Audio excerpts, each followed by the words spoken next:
Quantos têm o texto santo nesta manhã? Ergam-no para que eu possa ver. Ótimo. Nós estamos viajando através da carta de Paulo aos Filipenses.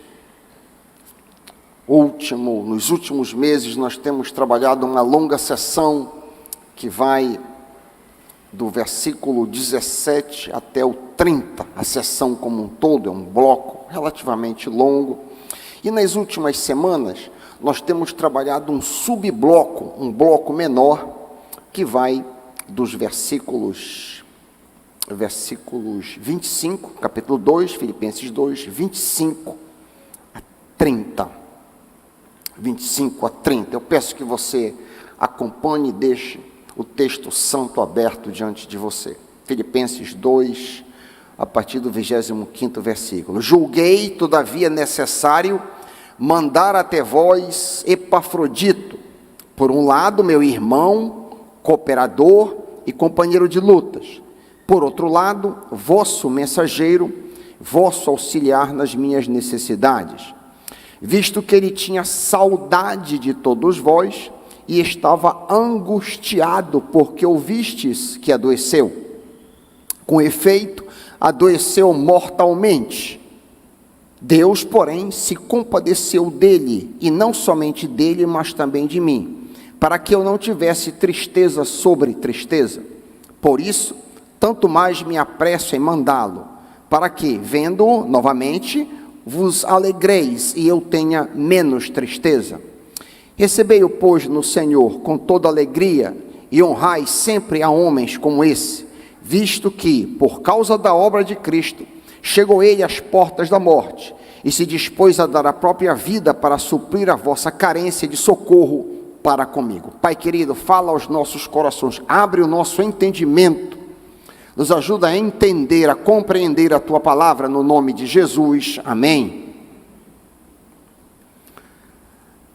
Na consideração deste subbloco que eu mencionei, domingo dia 20/3, domingo 20 de março, nós avaliamos o versículo 25, que os que estavam aqui talvez lembrem. Vimos naquela ocasião, e eu vou fazer uma recapitulação breve para a gente continuar a exposição e terminar este domingo, capítulo 2. Naquela ocasião, domingo dia 20 de março, nós vimos que Epafrodito é apresentado por Paulo sob 3 prismas pessoais e 2 prismas eclesiais. O primeiro dos 3 prismas eclesiais é como meu irmão,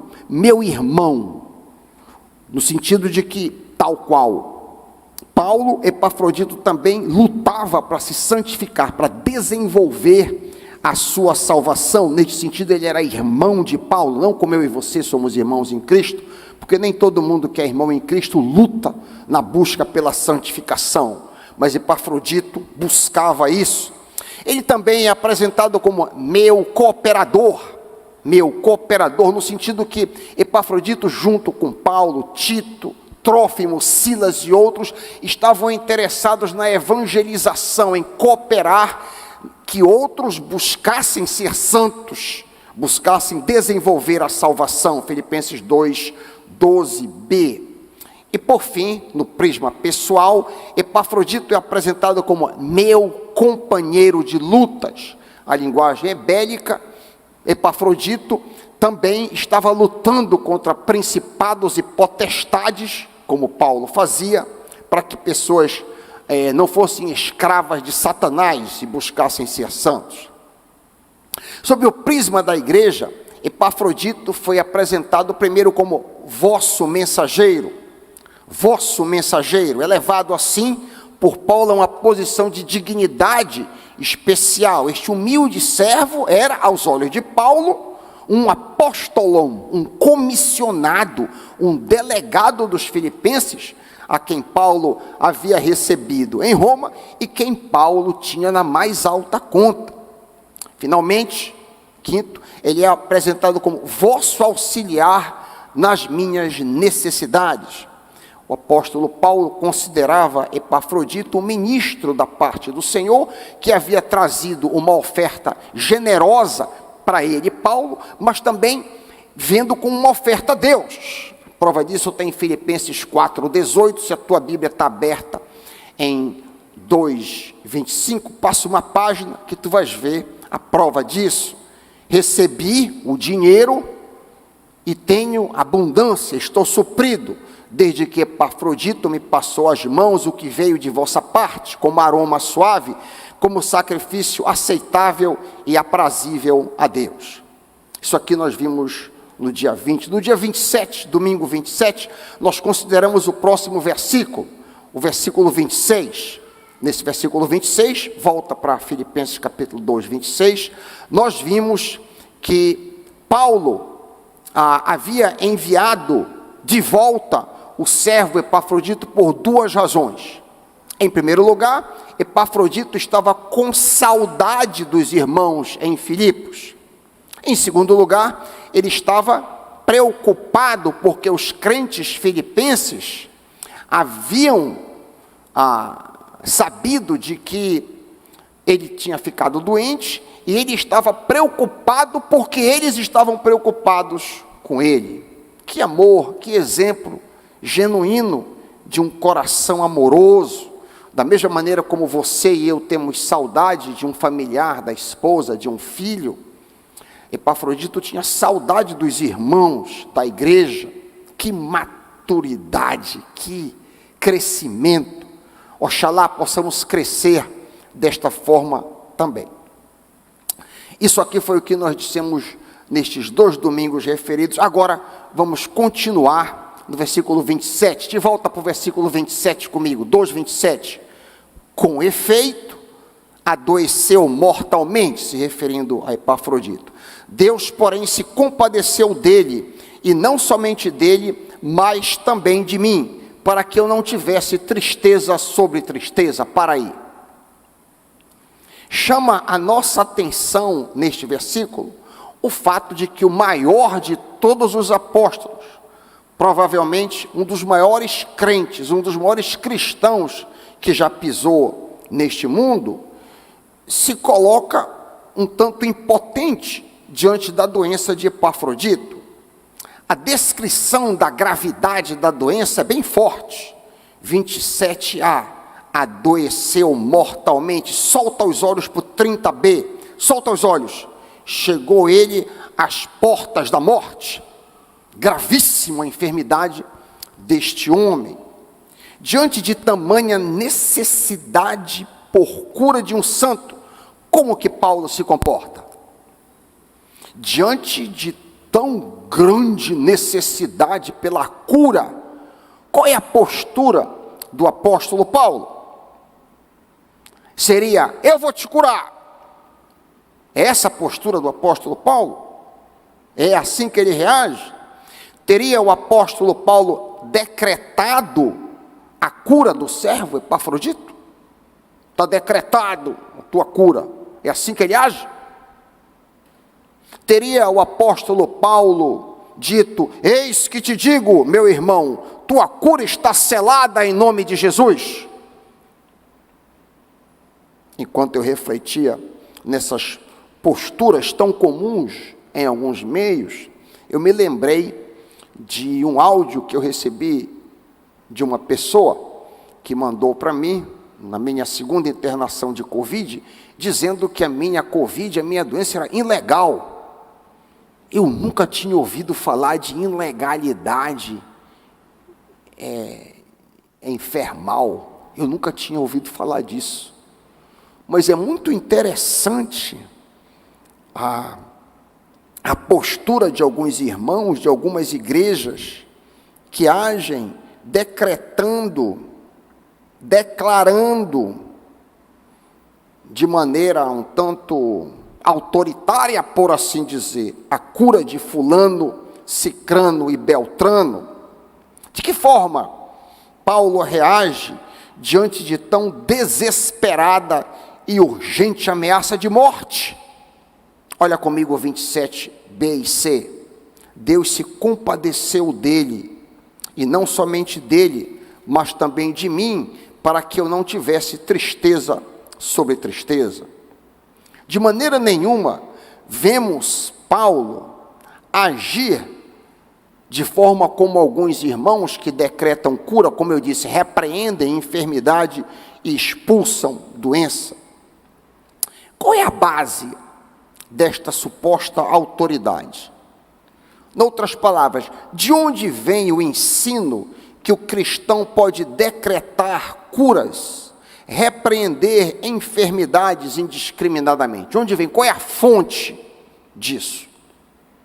A fonte mais comum dessa doutrina falsa é Mateus 8, 16 a 17. Deixa um dedo aí em Filipenses, te volta para esse texto que é o mais usado para supostamente dar autoridade para que as pessoas decretem cura. Mateus, é importante que você tenha sempre a sua Bíblia, para que você possa, você mesmo, rebater quando você ouvir erros, e para que você não seja enganado por falsos profetas. Mateus 8, 16 e 17.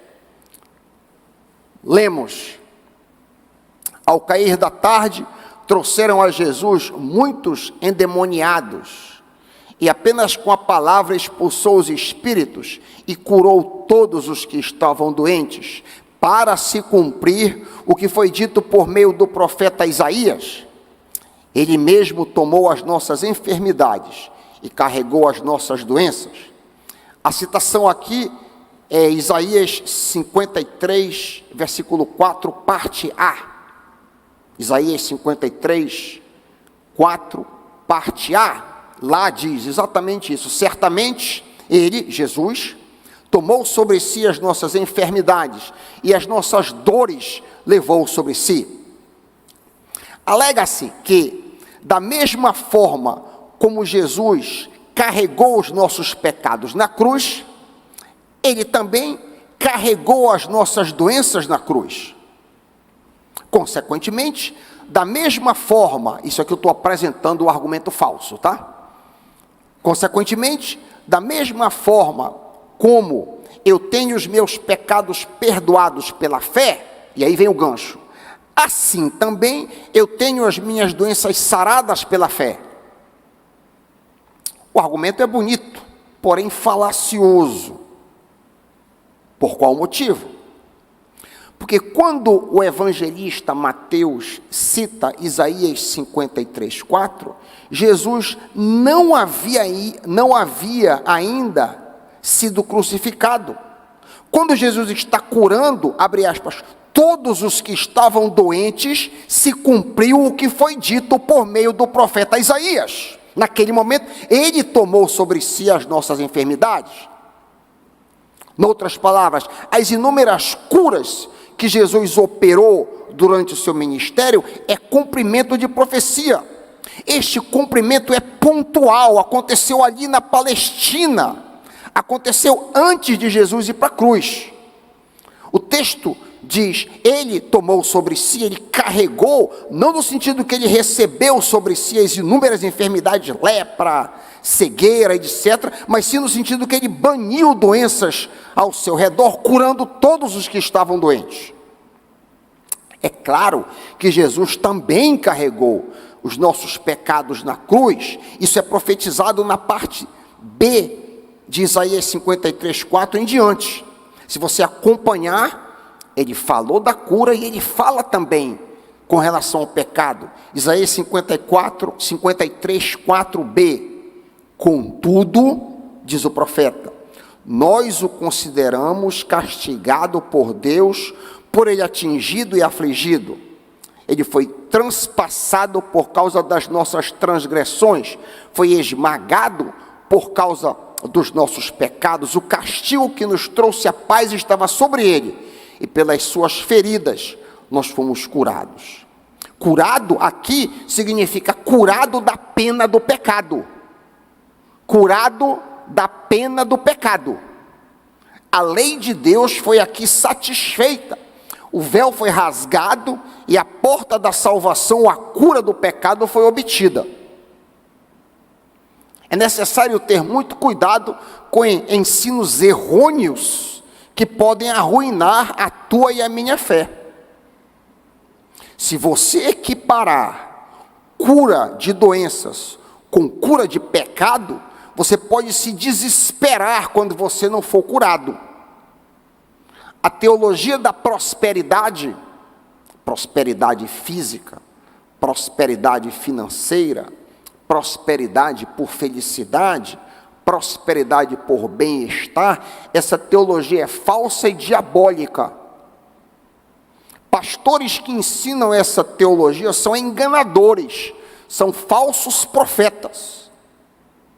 E olha como é conveniente este ensino, presta atenção comigo. Quando a cura acontece, eles recebem o crédito como poderosos homens de Deus. Porém, quando a cura não acontece, aí então eles se safam, dizendo que a culpa é sua que não teve fé. Você não teve fé, meu irmão. Ou seja, ele ganha dos dois lados. A culpa nunca é dele. Aconteceu, por alguma razão, coincidência, o diabo curou, ou Deus curou, quem sabe? Mas ele profetizou a tua cura. Aconteceu, ele é um grande homem de Deus, admirado e respeitado por todos. Não aconteceu, por acaso, você não teve fé, meu irmão. Então, ganha sempre. A soberania de Deus, neste caso, nesta falsa teologia, é descartada. O fato que muitas vezes Deus não cura os seus maiores santos é ignorado por esses falsos mestres. Estes pastores, estes bispos, estes profetas, nada dizem diante do fato, por exemplo, que Paulo pediu por cura 3 vezes e recebeu de Deus a seguinte resposta: a minha graça te basta, pois o meu poder se aperfeiçoa na fraqueza. 2 Coríntios 12, 9. A ação de Deus, a resposta de Deus para Paulo, nada tem a ver com falta de fé da parte de Paulo, mas sim com a soberania de Deus, que muitas vezes permite a doença em nós para um bem maior. Estes falsos profetas, um outro exemplo, nada dizem que o santo Timóteo vivia, abre aspas, frequentemente doente do estômago. 1 de Timóteo 5, 23. O pastor Timóteo não foi curado do seu estômago por falta de fé dele, mas sim por causa da soberania de Deus que permitiu essa enfermidade nele para um bem maior, que nós não sabemos qual. Outro exemplo, o grande apóstolo Paulo nos informa que deixou Trófimo, abre aspas, doente em Mileto, fecha aspas, 2 de Timóteo 4, 20, parte B. Este homem, Trófimo, este representante da igreja de Éfeso, este companheiro de Paulo, Atos 20, versículo 4, ficou doente, não por falta de fé, não foi curado, não por falta de fé, mas sim por causa da soberania de Deus que permitiu esta enfermidade para um bem maior. Fosse tudo isso pouco, nós devemos lembrar que em algumas situações, Deus não apenas permite a enfermidade, mas também Ele pode ativamente nos disciplinar com a enfermidade, como, por exemplo, em 1 Coríntios 11, 29 a 32. Eu vou dizer de novo, nós devemos ter em mente que às vezes Deus não apenas permite que a enfermidade aconteça, mas Ele também pode, se quiser, enviar a enfermidade para nos disciplinar, como é o caso do texto que eu citei.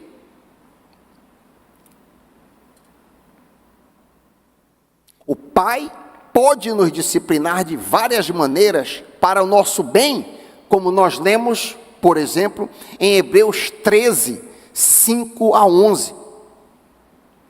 Tendo dito todas essas coisas a respeito de doenças, a respeito da postura de Paulo, a respeito da postura desses falsos profetas e pastores, como devo então eu agir diante das doenças? Como devo eu agir quando eu ficar doente? Deus não cura mais? Sua mão ficou mirrada para que não possa tocar? Longe disso. Hebreus 13:8, texto célebre. Jesus Cristo é o mesmo, ontem, hoje e eternamente. O mesmo Jesus que curou quando aqui esteve, cura hoje. Porém, se Ele quiser, Ele continua soberano. Deus continua soberano como foi antes, Ele continua soberano hoje. O mesmo Deus que curou, o mesmo Jesus que curou a rodo na Bíblia, também deixou de curar Paulo, Timóteo, Trófimo, etc. Devemos exercitar fé, crendo no seu poder, porém, devemos estar sujeitos, submissos à sua soberania.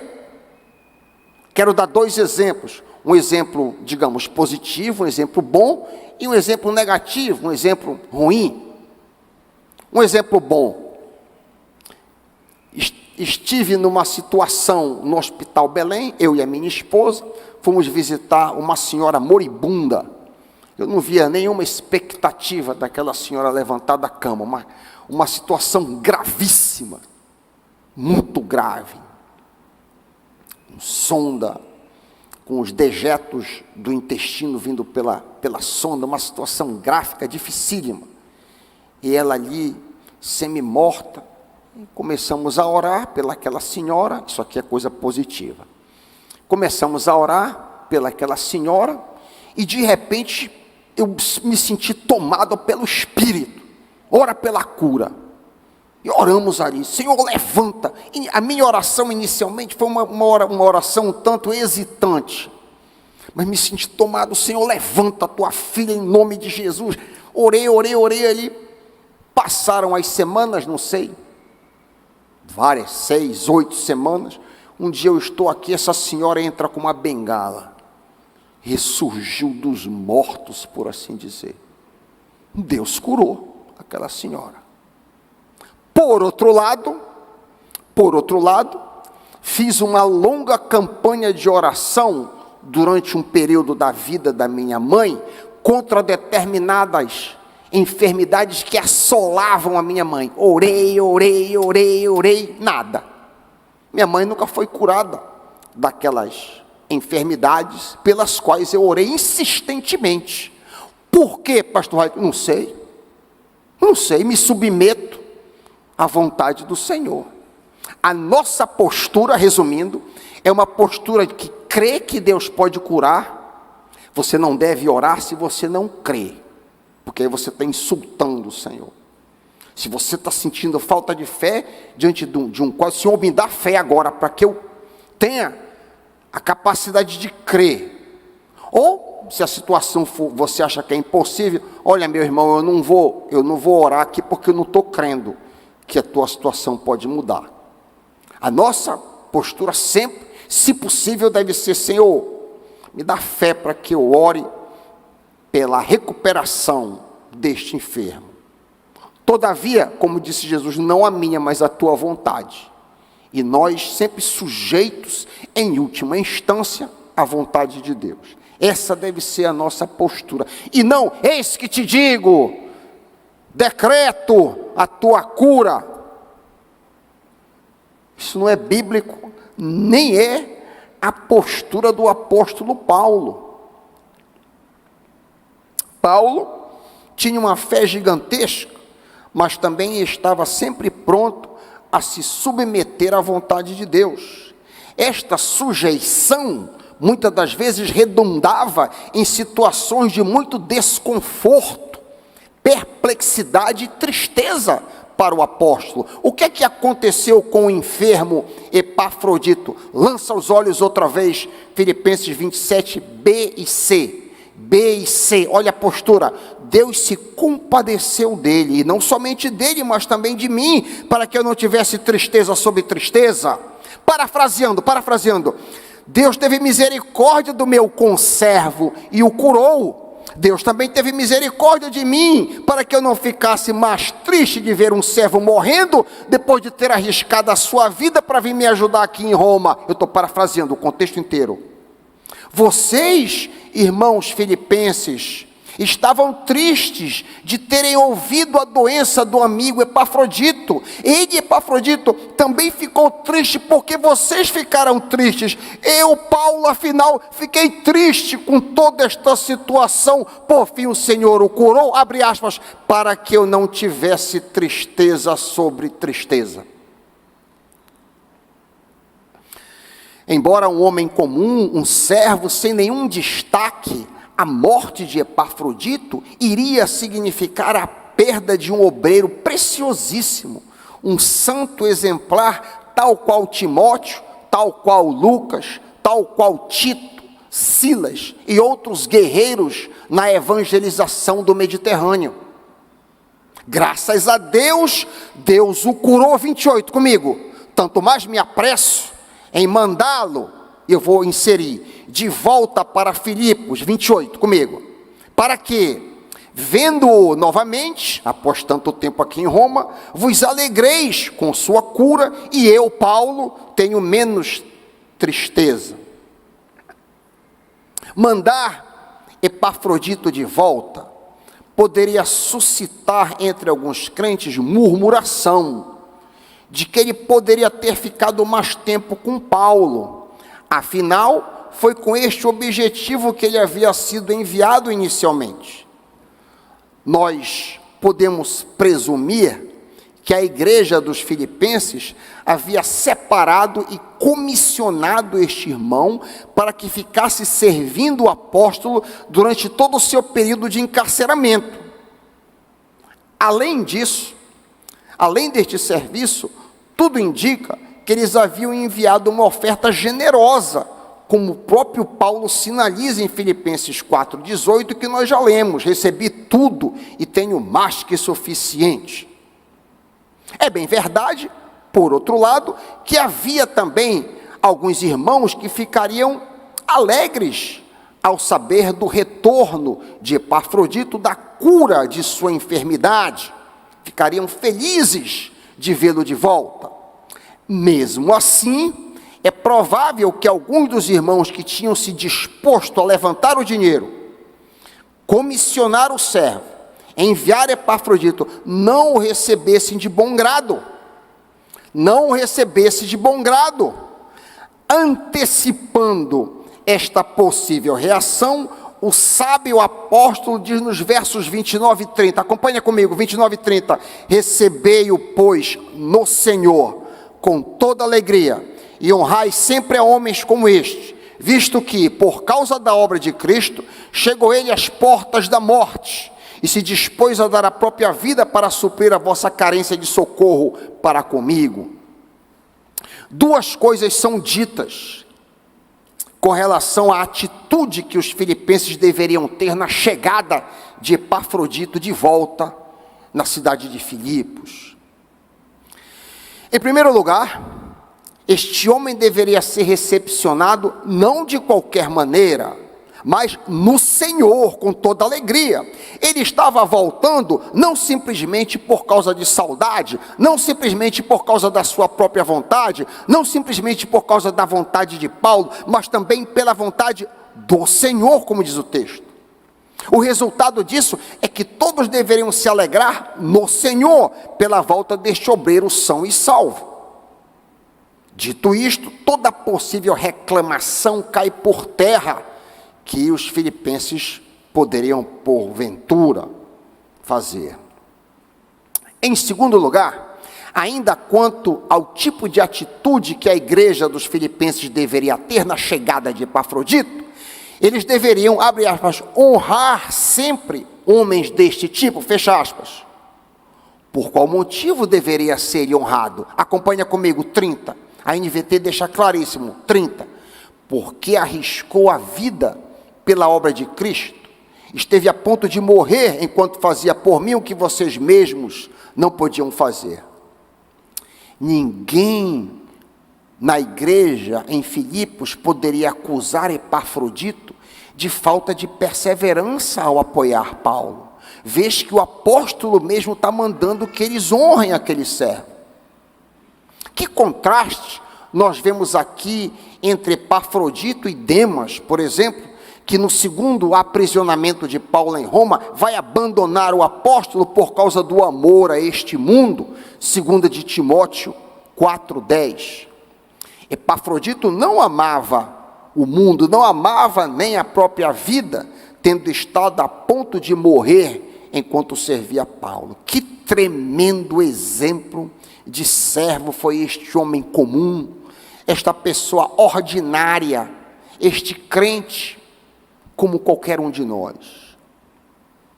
Ao terminarmos o segundo capítulo desta belíssima carta, vale reiterar alguns destaques que temos feito. Vocês lembram do gancho lá em cima que desencadeia toda esta sessão em 1:27? Acima de tudo, vivei de modo digno do Evangelho. Para que nós possamos viver de modo digno do Evangelho, Paulo diz que os filipenses devem estar unidos, devem ser humildes como Jesus, 2:3-11, acabarem com todo tipo de murmurações e contendas. Para que eles alcançassem esse nível de maturidade, eles deveriam desenvolver a salvação, ou seja, buscar se santificar, Filipenses 2:12. Uma excelente maneira de avançar, eu diria até a única maneira de avançar na santificação é ser humilde, é ter a mesma atitude que houve em Cristo Jesus, que mesmo sendo Deus, deixou sua glória e veio habitar entre nós, e achado na forma de homem, se humilhou. Essa atitude que Paulo quer de nós, que cada um de nós nos humilhemos a fim de trabalharmos a nossa santificação.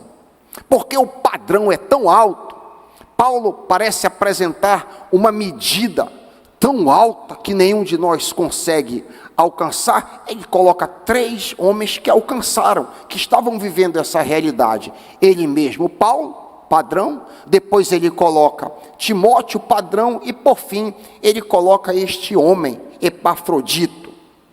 É curioso que ele coloque Epafrodito, porque Epafrodito, diferente de Paulo, não é um apóstolo, diferente de Timóteo, não é um grande pastor, é um João ninguém, é uma pessoa desconhecida, que veio da igreja em Filipos para servi-lo. Aprove ao Espírito Santo colocar um homem comum como exemplo para todos nós, a fim de mostrar claramente que cada um de nós também pode ser um exemplo. Em nome de Jesus, amém.